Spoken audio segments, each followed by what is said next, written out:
Welcome back. आज हम करने वाले हैं बहुत ज़्यादा important topic which is the general trends in properties of transition elements. तो हमने क्या देखने हैं आज, ट्रेंड देखने हैं कि उनकी जो भी हमारे पास ट्रांजिशन एलिमेंट है, डी ब्लॉक जो है बेसिकली पूरा का पूरा जो है हमारे पास ट्रांजिशन एलिमेंट से भरा हुआ है ना। तो हमें उनके क्या देखने हैं, ट्रेंड देखने हैं, उनकी प्रॉपर्टीज़ में कैसा होता है, एटॉमिक रेडियाई है तो वो उसमें कैसा ट्रेंड चलता है, क्योंकि यहाँ पर जो है हमारे पास सब कुछ नॉर्मल नहीं दिखेगा। मैंने आपको बोला है क्योंकि ये डी एंड एफ है तो यहाँ पे देर आर मेनी एक्सेप्शंस, है ना। तो यहाँ पर हम जैसे मेटालिक कैरेक्टर देखेंगे, मेल्टिंग पॉइंट, बॉइलिंग पॉइंट, तो बहुत सारे इसके जो हमारे पास प्रॉपर्टीज़ आ जाती हैं। तो ये एक वीडियो में कंप्लीट करना थोड़ा सा मुश्किल है ना। तो मैंने इसकी 2 वीडियो बनानी है, एक ये वाली मैं बनाऊंगी, उसके बाद भी एक वीडियो होगी, उसमें हम क्या करेंगे, पूरी इसकी प्रॉपर्टीज़ को कवर कर लेंगे। तो अभी वीडियो स्टार्ट करते हैं। General trends in properties of transition elements.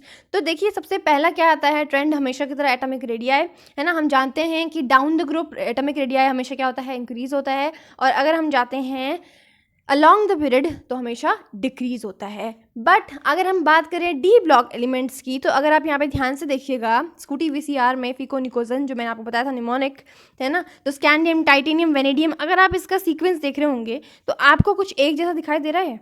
देखिए यहाँ जब हम देख रहे हैं, जब हम यहाँ से जा रहे हैं 161, ठीक है, फिर उसके बाद 145, 132, फिर 125, फिर देखिए मैंगनीज़ में जैसे आ गए हम, तो मैंगनीज़ से यहाँ पर आपके पास इसका एटॉमिक रेडियाई बढ़ गया, है ना। तो एटॉमिक रेडियाई बढ़ने के बाद क्या हो रहा है, फिर घट रहा है ना, फिर घट रहा है, ये घट रहा है ना। और उसके बाद देखिए आप यहाँ पे थोड़ा सा कांस्टेंट हो गया, है ना। फिर यहाँ पर क्या हो गया, 128 से फिर बढ़ गया, है ना। तो ये आपको समझ में आ रहा है यहाँ पर कि हो क्या रहा है यहाँ पे बेसिकली।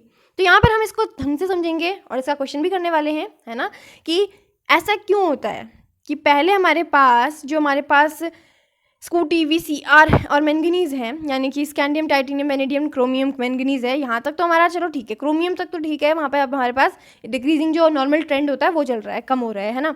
फिर हम देख रहे हैं मैंगनीज़ आ गया, तो मैंगनीज़ में तो इतना ज़्यादा हो गया, है ना। फिर उसके बाद क्या हो गया, हमारे पास 124 पहुंच गया, यानी कि और कम हो गया। फिर कम होते होते क्या हो गया, ये थोड़ा बढ़ा है, 125 हो गया, है ना, थोड़ा बड़ा। और उसके बाद क्या हो गया, ये 128, यहाँ पे आपको दिखाई दे रहा है कांस्टेंट चल रहा है इतना, है ना, कांस्टेंट सा हो गया यहाँ पर। और कांस्टेंट होने के बाद ये क्या हो गया, अचानक से बढ़ गया है ना। 125, 128 ठीक था, फिर नॉर्मली फिर 133 हो गया यहाँ पर, तो ये बढ़ गया है कि नहीं। तो इतना आपको समझ में आ रहा है मेरी बात। तो ऐसा क्यों हो रहा है ना।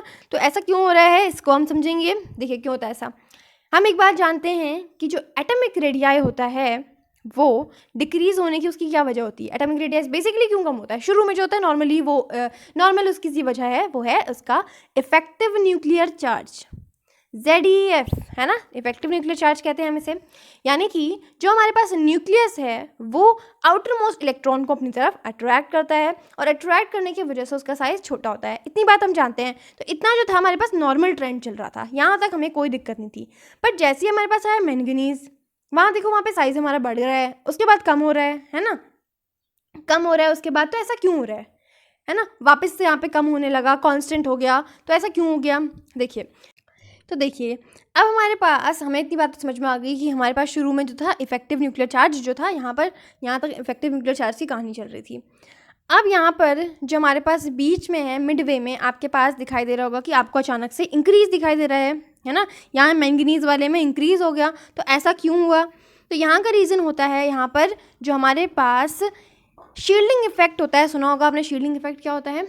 शील्डिंग इफेक्ट हमारे पास, जैसे ये आउटर वाले हैं और ये इनर वाले हैं, है ना, ये आउटर शेल है और एक ये इनर शेल है। तो इसके जो इलेक्ट्रॉन होते हैं रिपल्शन शो करते हैं बाहर वालों के, क्योंकि वहाँ पे भी इलेक्ट्रॉन है, तो वो रिपल्शन शो करते हैं, उसकी वजह से क्या होता है, इसका साइज़ इंक्रीज़ हो जाता है ना। तो जब रिपल्शन शो करेंगे तो इसका साइज़ इंक्रीज़ हो जाएगा, है कि नहीं। तो मैंगनीज़ में शील्डिंग इफेक्ट जो होता है ना, शील्डिंग इफेक्ट जो होता है मोर प्रोमिनेंट हो जाता है जब हम मिडवे में आ जाते हैं, यानी कि मैंगनीज़ की बात कर रहे हैं अभी यहाँ पे, है ना। तो मिडवे में यहाँ पे क्या हो रहा है, शील्डिंग इफेक्ट जो हो रहा है बहुत ज़्यादा अच्छा हो जा रहा है पहले के मुकाबले। ओके, तो पहले जो था शील्डिंग इफेक्ट पहले भी था, बट वो उतना अच्छा नहीं था। बट शील्डिंग इफेक्ट जैसे मैंगनीज़ का आ जाएगा तो अच्छा शील्डिंग इफेक्ट आपके पास लग जाएगा, ठीक है। तो मैंगनीज़ में अच्छा शील्डिंग इफेक्ट आपके पास लगेगा, और इस वजह से क्या होगा, यहाँ पर आपके पास साइज़ जो होता है इंक्रीज़ हो जाता है, सडनली जो होता है साइज़ यहाँ पे इंक्रीज़ हो जाता है, ठीक है, अब इंक्रीज हो गया, यहाँ तो हमें समझ में आ गया इफेक्टिव न्यूक्लियर चार्ज था, फिर बीच में यहाँ पर शील्डिंग इफेक्ट था। अब यहाँ पर हमारे पास साइज कम क्यों हो गया, है ना, तो बढ़ते रहना चाहिए था, तो अब यहाँ पे साइज क्यों कम हो गया और फिर यहाँ पे सडनली थोड़ा सा बढ़ गया। ठीक है, तो इसका भी रीज़न सुनिए। तो यहाँ पर इसीलिए ऐसा हो रहा है बिकॉज यहाँ पर जो पहले हमारे पास इंक्रीज आया है ना, शील्डिंग इफेक्ट था पहले कुछ, तो बट हुआ क्या, एंड में आते आते आते आते यहाँ पर हमारे पास जो इफेक्टिव न्यूक्लियर चार्ज था, शुरू में इफेक्टिव न्यूक्लियर चार्ज चल रहा था, है ना, बीच में शील्डिंग इफेक्ट आया, है ना, तो अब क्या हुआ, एंड में आते आते यहाँ पर आप देख रहे होंगे कि पहले तो चलो ठीक है कम हो गया, उसके बाद कांस्टेंट हो गया, है ना, कांस्टेंट हो गया, तो ये तो शील्डिंग इफेक्ट की वजह से, चलो हमने मान लिया कि शील्डिंग इफेक्ट की वजह से हो गया। फिर हम देख रहे हैं कि ये क्या हो रहा है, अब इंक्रीज़ हो रहा है 28 और उसके बाद 133 डायरेक्टली। तो ये ऐसा क्यों हो रहा है, तो यहाँ पर इसका रीज़न होता है कि अब जो इफेक्टिव न्यूक्लियर चार्ज है ना, अब जो इफेक्टिव न्यूक्लियर चार्ज है वो जो है उतना अब उसको भी ओवरकम कर दिया है शील्डिंग इफेक्ट ने। ठीक है, तो शील्डिंग इफेक्ट को अब जो है हमारे पास शील्डिंग इफेक्ट है वो ज़्यादा हो गया है, किससे, इफेक्टिव न्यूक्लियर चार्ज से। इस वजह से यहाँ पर क्या हो रहा है, साइज जो है इंक्रीज हो जा रहा है। तो एंड में वो क्या रहा है, जो भी आपके पास सीरीज वाली चल रही है, इसमें शील्डिंग इफेक्ट जो हो रहा है वो किसको ओवरकम कर ले रहा है, जो हमारे पास पहले जो इफेक्टिव न्यूक्लियर चार्ज चलता आ रहा था जिससे साइज कम हो रहा था, तो उससे भी अब ज़्यादा हो गया है शील्डिंग इफेक्ट। इस वजह से यहाँ पर साइज जो है इंक्रीज हो गया है। तो साइज इंक्रीज यानी कि शील्डिंग इफेक्ट, और साइज अगर आपके पास कम हो रहा है तो इफेक्टिव न्यूक्लियर चार्ज। रीज़न समझ में आ रही मेरी बात, है ना। तो यही चीज़ हमने बिल्कुल सेम एज इट इज लिखी हुई है यहाँ पर, आपको समझ में आ रही होगी। तो that atomic radii decrease in the beginning, ठीक है, decrease in the beginning and this decrease becomes constant after Midway. तो रीजन क्या है इसका, क्वेश्चन में भी आ सकता है, ये क्वेश्चन में भी आ सकता है, इसी तरह से पूछेंगे। That atomic radii decrease in the beginning and decrease becomes constant after Midway, why. तो आप रीजन में सिंपल यहाँ पे आंसर लिख लेंगे, इससे क्वेश्चन आंसर ही कर लीजिए। आंसर में आप सिंपल ये लिखेंगे that the decrease in size, decrease हमेशा किसकी वजह से होता है, इफेक्टिव न्यूक्लियर चार्ज की वजह से। तो वो हम जानते ही है, जब भी डिक्रीज होता है लॉन्ग द पीरियड, वो किसकी वजह से होता है, इफेक्टिव न्यूक्लियर चार्ज की वजह से होता है। The decrease in size in the beginning is due to increase in the effective nuclear charge. जो हमारे पास इफेक्टिव न्यूक्लियर चार्ज था वो इंक्रीज हो रहा था, है ना, after Midway with increase in the number of D electron. अब हमारे पास इलेक्ट्रॉन बढ़ते जा रहे हैं यहाँ पर, आप देखिए यहाँ पर अगर हम जा रहे हैं तो डी इलेक्ट्रॉन जो है बढ़ते जा रहे हैं, और डी इलेक्ट्रॉन के बढ़ने की वजह से क्या हो रहा है यहाँ पर, अब यहाँ पर शील्डिंग इफेक्ट कैसा हो जा रहा है, शील्डिंग इफेक्ट जो हो रहा है बहुत ज़्यादा बेटर होते जा रहे हैं पहले के मुकाबले। ठीक है, तो यहाँ पर ये शील्डिंग इफेक्ट जो हम जानते हैं डी का ही होता है। अब जब डी में इतने सारे इलेक्ट्रॉन्स होंगे तो हमारा शील्डिंग इफेक्ट क्या हो जाएगा, और ज़्यादा बेटर हो जाएगा। यहाँ पे और ज़्यादा ये क्या करेगा, शील्ड करते रहेगा, क्योंकि ज़्यादा इलेक्ट्रॉन हमारे पास आउटर मोस्ट में आ गए ना, तो शील्डिंग के लिए हमें ज़्यादा इलेक्ट्रॉन चाहिए। तो अब जब ज़्यादा इलेक्ट्रॉन आ गए तो और शील्डिंग इफेक्ट होने लगा, है ना। So increase in the number of d electron, shielding effect becomes better than before, thus decrease in atomic radii becomes constant। ठीक है, तो जो आपके पास यहाँ पे डिक्रीज था फिर ये कांस्टेंट हो रहा है, यहाँ पे दिख रहा है आपको, ये वाला कांस्टेंट हो गया, मतलब पहले इंक्रीज हुआ उसके बाद कांस्टेंट हो गया। This is just due to shielding effect. Okay, तो ये हमारे पास हो गया, इतनी बात समझ में आ गई आपको मेरी। फिर उसके बाद एट द एंड क्या हुआ, at the end of the series there is a slight increase in atomic radii, है ना, 128 से 33 हो गया था, है ना, सडन नेक्स्ट स्लाइट इंक्रीज आ गया हमारे पास। तो ऐसा क्यों हुआ, this is because towards the end the series of shielding effect overcomes the effective nuclear charge. तो जो हमारे पास शील्डिंग इफेक्ट बढ़ रहा था, अब उसने जो हमारे पास इफेक्टिव न्यूक्लियर चार्ज था उसको भी ओवरकम कर दिया, बिकॉज साइज भी जो है अब क्या हो रहा है, यहाँ पर डी इलेक्ट्रॉन अब यहाँ पे ज़्यादा होते जा रहे हैं। तो यहाँ पर क्या हो रहा है, अब इफेक्टिव न्यूक्लियर चार्ज का उतना नहीं रहा दबदबा, अब हमारे पास शील्डिंग इफेक्ट हो गया है, उसने इफेक्टिव न्यूक्लियर चार्ज को भी पीछे छोड़ दिया है और ये अपना आगे निकल गया है। तो साइज़ क्या हो गया, बढ़ गया उनका स्लाइटली। ठीक है, तो यहाँ पे स्लाइटली साइज बढ़ा है तो शील्डिंग इफेक्ट लिखना है, कम हुआ है तो इफेक्टिव न्यूक्लियर चार्ज लिखना है। रीजन बिल्कुल सिंपल है। ठीक है, अब हम देखेंगे इसकी नेक्स्ट प्रॉपर्टी, मेटेलिक कैरेक्टर। तो मेटेलिक कैरेक्टर जो आप जानते ही हैं कि ये सब के सब क्या है, ट्रांजिशन एलिमेंट्स हैं। बस एक यहाँ पर जो है मरकरी जो आता है आपके पास, ट्रांजिशन एलिमेंट्स अगर आप जानते हैं तो सारे के सारे जो होते हैं हमारे पास transition elements have typical metallic character. आप जानते हैं कि मेलिबल होता है और सोनरस होता है ना, डक्टाइल होता है, जो हम पढ़ते हैं कंडक्ट्स इलेक्ट्रिसिटी, जो बचपन से हम पढ़ते आ रहे हैं, वो सारा जो टिपिकल मेटेलिक नेचर होता है वो शो करता है ना, जो ट्रांजिशन एलिमेंट्स होते हैं। बट यहाँ पे मरकरी होता है, मरकरी एक्सेप्शन है, यहाँ पे मरकरी जो होता है मेटेलिक कैरेक्टर नहीं शो करता है, आप जानते हैं मरकरी, है ना। तो इसका रीज़न क्या है, देखिए सिंपल सा है इसका रीज़न। आप जानते हैं मेटल्स क्या होते हैं, ज़्यादातर एम जो होते हैं प्लस होते हैं, प्लस होते हैं। प्लस का क्या मतलब होता है, दे लूज इलेक्ट्रॉन। इलेक्ट्रॉन जो लूज कर ले जल्दी जल्दी वो हमारा मेटल है, और जितना ज़्यादा लूज कर ले वो उतना अच्छा मेटल है। ये बात जानते हैं, है ना, सिंपल। तो जितना ज़्यादा लूज करेगा उतना अच्छा मेटल होगा। तो उसके लिए उसकी दो चीज़ें उसमें होनी चाहिए। अब जिसका साइज़ बड़ा होगा वो बहुत अच्छा लूज करेगा एक तो, दूसरा जिसकी आयनाइजेशन एंथैल्पी है ना, आयनाइजेशन यानी कि टूटने की, आयनाइज होने की, टूटने में जिसको एनर्जी बहुत कम लगे, कम में ही बहुत थोड़ी सी एनर्जी प्रोवाइड कर दी, ले टूट गया, है ना। तो मतलब इतना, मतलब जो आपके पास कम आयनाइजेशन एंथैल्पी वाला होगा और जिसका साइज़ बड़ा होगा तो वो तो बहुत अच्छे मेटल्स होंगे ही। बात समझ रहे हैं मेरी? देखिए, तो अब हमारे पास क्योंकि डी ब्लॉक वाले सबका साइज़ बहुत बड़ा है ना, बहुत बड़ा साइज़ है इनका, और बड़ा साइज़ होने की वजह से बहुत आराम से, क्योंकि न्यूक्लियस से डिस्टेंस देखिए ना, न्यूक्लियस से डिस्टेंस देखिए कितना दूर हो गया वो, क्योंकि साइज़ बड़ा है। जब दूर हो गया तो अब न्यूक्लियस भी अट्रैक्ट कर नहीं पा रहा है ना। तो ये चीज़ तो रहेगी कि साइज़ भी चलो ठीक है, अब साइज़ भी हमारे पास मिल गया हमें कि चलो साइज़ बहुत बड़ा है। सेकेंड चीज़ कि उसका जो आयनाइजेशन एंथैल्पी यानी कि आउटर मोस्ट को इलेक्ट्रॉन को निकालने में जो हमारे पास एनर्जी लगती है, आयनाइजेशन एंथैल्पी लगती है, वो बहुत कम है। यानी कि बहुत कम एनर्जी एंथैल्पी प्रोवाइड करने से हमारे पास इलेक्ट्रॉन जो होगा क्या हो जाएगा, बाहर हमारे पास चला जाएगा। समझ में आ रही? तो दोनों जो चीज़ें हैं हमारे पास यहाँ पे हमें मिल जाती हैं। So they are really good metals, right. So the reason is this is due to their bigger atomic size and lesser ionisation enthalpy. तो हमेशा दो चीज़ें हमेशा उसमें देख लेना, साइज़ बड़ा है तो आराम से जो होगा बाहर का इलेक्ट्रॉन निकल जाएगा, और एंथैल्पी अगर उसकी कम होगी, आयनाइजेशन एंथैल्पी, आयनाइज होने में जो भी एंथैल्पी लगती है वो कम में ही अगर वो हो गई तो मेटल्स अच्छा मेटल है वो। तो यही रीज़न है यहाँ पे। तो अब हमें क्या देखना है, next point, melting point and boiling point. ठीक है, तो melting point and boiling point में हमें क्या देखने होते हैं, यहाँ पर हमें देखने होते हैं इनके नंबर ऑफ अनपेयर्ड इलेक्ट्रॉन्स। तो नंबर ऑफ अनपेयर्ड इलेक्ट्रॉन्स हमें तय करवाएंगे कि किसका मेल्टिंग पॉइंट ज़्यादा और किसका मेल्टिंग पॉइंट कम। ठीक है, तो देखिए कैसे होता है। यहाँ पे स्कैंडियम, टाइटेनियम, वेनेडियम, क्रोमियम, हम इसके क्या कर रहे हैं, अभी अनपेयर्ड इलेक्ट्रॉन्स गिन रहे हैं। ठीक है, तो अगर हम देख रहे हैं सबसे पहले स्कैंडियम में, ठीक है, तो स्कैंडियम में एक ही दिख रहा है डी में, क्योंकि एस के तो पेयर हैं। फिर उसके बाद टाइटेनियम में देखिए डी जो है यहाँ पे 2, और उसके बाद एस के हम नहीं देखेंगे यहाँ पे, तो डी में 2 जो है आपके पास अनपेयर्ड इलेक्ट्रॉन्स हैं। फिर वेनेडियम है, वेनेडियम में 3 आ गया आपके पास। फिर आपके पास क्रोमियम में 6 आ गए, सॉरी, क्योंकि अब एस भी जो है, अब ये क्रोमियम में एक्सेप्शन है यहाँ पे, है ना, तो 6 जो होंगे अनपेयर्ड इलेक्ट्रॉन्स हो जाएंगे। फिर मैंगनीज में देखिए यहाँ पर आपके पास हो गए 5 हमारे पास। अब हम आगे एफई में, तो एफई में देखिए अब एक पेयर हो गया, है ना, डी में अब एक और पेयरिंग होगी, तो बचे कितने हमारे पास, 4 बच गए। तो यहाँ पर हो गए 4। फिर उसके बाद देखिए यहाँ पर एक और पेयर हो जाएगा तो 3 हो जाएगा, फिर ये 2 हो जाएगा, फिर ये 1 हो जाएगा, फिर जिंक में आते आते ये हो जाएगा 0।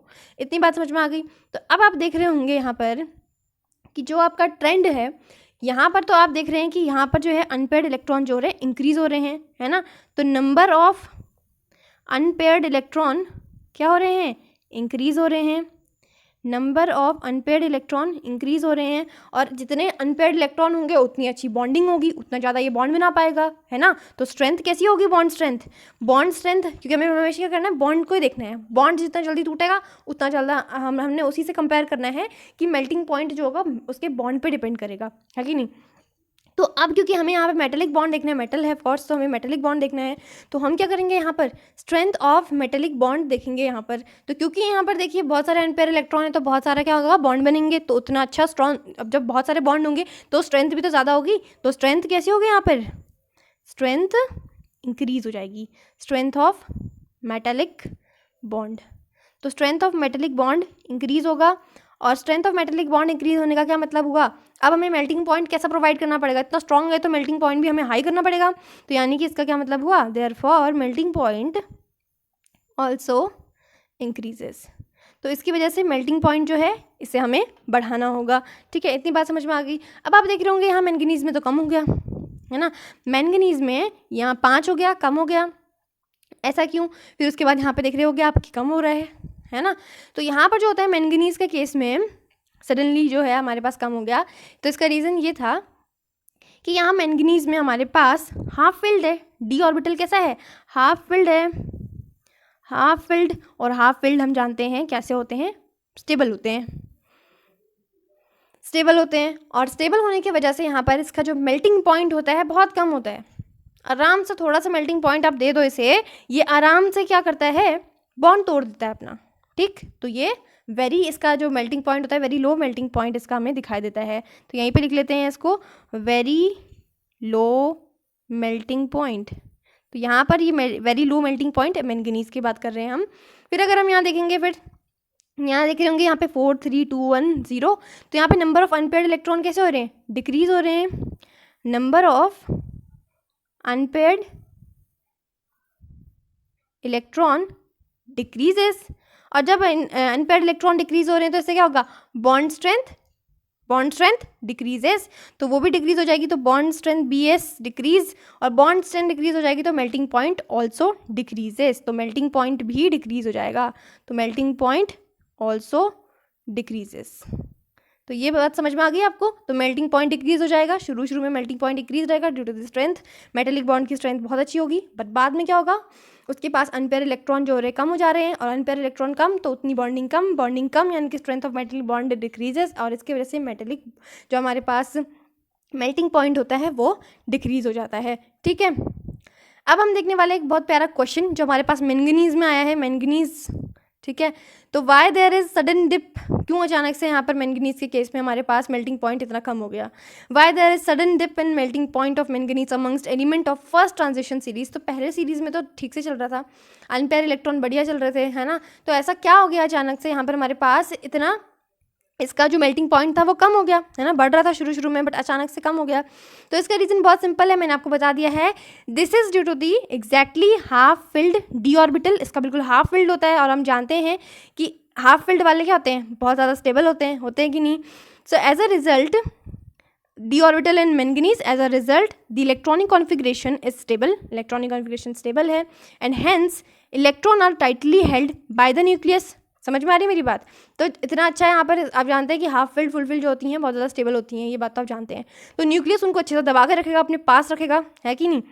So therefore the metallic bond जो होता है यहाँ पर, मेटेलिक बॉन्ड जो होता है यहाँ पर कैसा होगा, बिकम्स वेरी वीक, तो मेटेलिक बॉन्ड नहीं बना पाएगा क्योंकि न्यूक्लियस से अच्छी बॉन्डिंग है उसकी, तो वो किसी और से बॉन्डिंग नहीं बनाना चाहता।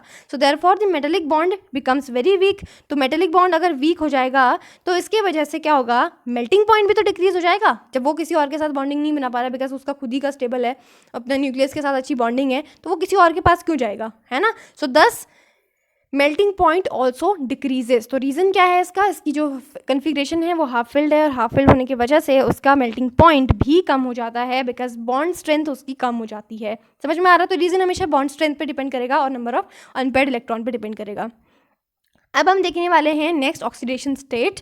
सो वाई, क्वेश्चन है why transition elements show variable oxidation state. अब वेरिएबल ऑक्सीडेशन स्टेट क्यों दिखाते हैं, बहुत सिंपल सा है, आप जानते हैं कि यहाँ पर आपके पास जो हमारे पास आ रहे हैं सब डी वाले हैं, है ना, इनकी जो एनर्जी है नियरली सेम है कि नहीं है। जो NS है और यहाँ पर क्या है N-1D है कि नहीं। जैसे कि अगर हमारे पास 4s था और ये 3D था, तो 4s की अगर आप एनर्जी कैलकुलेट करेंगे तो ये 4 आएगी, N+L जो आपके पास N+L रूल है, और यहाँ पर भी अगर आप लगाएंगे तो यहाँ पर 3+2 5 आ रही, लगभग सेम, नियरली सेम, है कि नहीं। तो यहाँ पर नियरली सेम होने की वजह से क्या होगा, इलेक्ट्रॉन आराम से क्या होंगे यहाँ पर, क्योंकि आप जानते हैं कि जब भी हम बनाते हैं हाइब्रिडाइजेशन, दूसरे की बॉन्डिंग करवाते हैं, मिक्सिंग करवाते हैं, तो S का जो हमारे पास बहुत ज़्यादा इंपॉर्टेंट रोल होता है एक्साइट कराने में, है ना। तो वो उसमें होने के लिए S जो हमारे पास D है, बेसिकली D है, एक तो D ऑर्बिटल है वहाँ पे, तो D ऑर्बिटल भी है हमारे पास वहाँ पे, तो वहाँ पे बहुत ज़्यादा चांसेस हैं कि वहाँ पर क्या होगा, वहाँ पे सेम एनर्जी है तो इलेक्ट्रॉन वहाँ पे शिफ्ट हो जाएंगे। ठीक है, तो आराम से जो हमारे पास इलेक्ट्रॉन होंगे वो पेयर अप हो सकते हैं, कभी भी कुछ भी कर सकते हैं, बिकॉज नियरली एनर्जी जब भी सेम होती है तो वहाँ पर हमारे पास उनकी मर्जी चलती है इलेक्ट्रॉन्स की, तो वो उनको पेयरिंग करनी है, पेयरिंग करें, किधर भी जाना है उधर जाए, है कि नहीं। So this is due to the nearly same energies of NS and N-1D subshell, तो इनकी एनर्जी बिल्कुल लगभग सेम है, due to which electron from both the subshell participate in bond formation. तो NS का भी पार्टिसिपेट करेगा, ND का भी करेगा, N-1D का भी करेगा, तो जो भी हमारे पास रहेंगे लास्ट वाले आप जानते हैं कि जैसे 4s का आ जाता है और 3D का ही आ रहा है अभी, तो इसका आने के लिए दोनों ही पार्टिसिपेट करेंगे, तो इसीलिए यहाँ पर इसका ऑक्सीडेशन स्टेट जो होगा बहुत ज़्यादा हमें वेरिएबल दिखाई देगा। तो अब D का है, आप खुद ही सोचिए, D में तो आपके पास जितने अनपेयर इलेक्ट्रॉन उतनी ऑक्सीडेशन स्टेट, है कि नहीं, तो उतनी ज़्यादा हमें हमारे पास दिखाई देगी ऑक्सीडेशन स्टेट। समझ में आ गई मेरी बात। नेक्स्ट हमारे पास पॉइंट आ जाता है कैटालिटिक प्रॉपर्टीज़। तो कैटालिटिक प्रॉपर्टीज़ अगर हम देखें, हम जानते हैं कि ट्रांजिशन एलिमेंट वाले ही को हम ज़्यादातर जो होते हैं इसमें जो भी आ रहे हैं ना हमारे पास, निकल वगैरह, हम इन्हीं को तो लेते हैं एज ए कैटलिस्ट यूज़ करते हैं, जो भी हमारे पास रिडक्शन करानी है तब हम इनको कैटलिस्ट की तरह यूज़ कर लेते हैं। तो इसका रीज़न क्या है, क्वेश्चन आंसर फॉर्म में कर रहे हैं इसको भी। Why transition element and their compound act as a good catalyst, तो ऐसा क्यों है कि उनके कंपाउंड्स जो हैं और ट्रांजिशन एलिमेंट खुद मिल करके एक बहुत अच्छी कैटलिटिक प्रॉपर्टी शो कर रहे हैं, ऐसा क्यों? तो उसका रीज़न बहुत ज़्यादा सिंपल है, जो कि मैंने पहले भी बताया है। सबसे पहला तो उनके पास बहुत सारी सरफेस एरिया है, surface area in the sense of D है, इनके पास डी ऑर्बिटल है। तो अगर हमें क्योंकि चाहिए क्या कि हमारे पास जो कैटलिस्ट है वो क्या करता है, पहले रिएक्शन में पार्टिसिपेट करता है और खुद एज इट इज़ बाहर निकल जाता है कि नहीं? तो वहाँ पर उसके पास स्पेस भी होना चाहिए ताकि उसके रिएक्शन हो सके, है ना। उसके पास डी ऑर्बिटल है, बहुत सारी खाली जगह है, इलेक्ट्रॉन के आने के लिए जाने के लिए बहुत स्पेस है उसके पास। तो सबसे पहली चीज़ जो होती है, they provide a large effective surface area containing greater number of active sites, ठीक है। तो सबसे पहला तो इसका है एक्टिव साइट्स ये प्रोवाइड कराएगा, सरफेस एरिया बहुत ज़्यादा है, डी है इसके पास, तो बहुत ज़्यादा इसका सरफेस एरिया है, तो अच्छे से यहाँ पर क्या होगा, इफेक्टिवली यहाँ पर रिएक्शन को कर पाएगा। दूसरा रीज़न क्या है यहाँ पर, दूसरा रीज़न है कि इनके पास एक टेंडेंसी होती है, मैंने आपको अगर बताया है रिएक्शन में, तो रिएक्शन में ये क्या करते हैं, इंटरमीडिएट बनाते हैं, ठीक है। तो इनके पास इंटरमीडिएट बनाने की टेंडेंसी होती है ड्यूरिंग द रिएक्शन, और हम जानते हैं जब भी इंटरमीडिएट बनता है तभी रिएक्शन होती है बेसिकली, है ना। तो they have tendency to form reaction intermediate during the reaction, तो रिएक्शन इंटरमीडिएट बनाते हैं ये लोग बीच में। जो हमारे पास कैटलिस्ट होता है वो रिएक्ट करता है उससे, रिएक्टेंट से, और क्या बनाते हैं, रिएक्शन इंटरमीडिएट बीच में, और फट से वो जो होता है कन्वर्ट हो जाता है फटाफट से जो भी हमारे पास प्रोडक्ट है उसमें, है ना। तो रिएक्शन इंटरमीडिएट उसे हम कहते हैं। तो आज हम इतना ही करने वाले हैं। नेक्स्ट वीडियो में हम इसके और भी प्रॉपर्टीज़ हैं वो करने वाले हैं। कलर्ड आयंस है, मैग्नेटिक प्रॉपर्टी देखनी है, उसमें हमें और भी बहुत सारा देखने हैं। तो मिलेंगे हम नेक्स्ट वीडियो में विद मोर प्रॉपर्टीज़। तब तक के लिए good bye and take care. If you found my video helpful, then please like the video and comment if you have any doubts regarding the topic, and do subscribe the channel if you really wanted to learn like this. So keep watching my videos and stay tuned.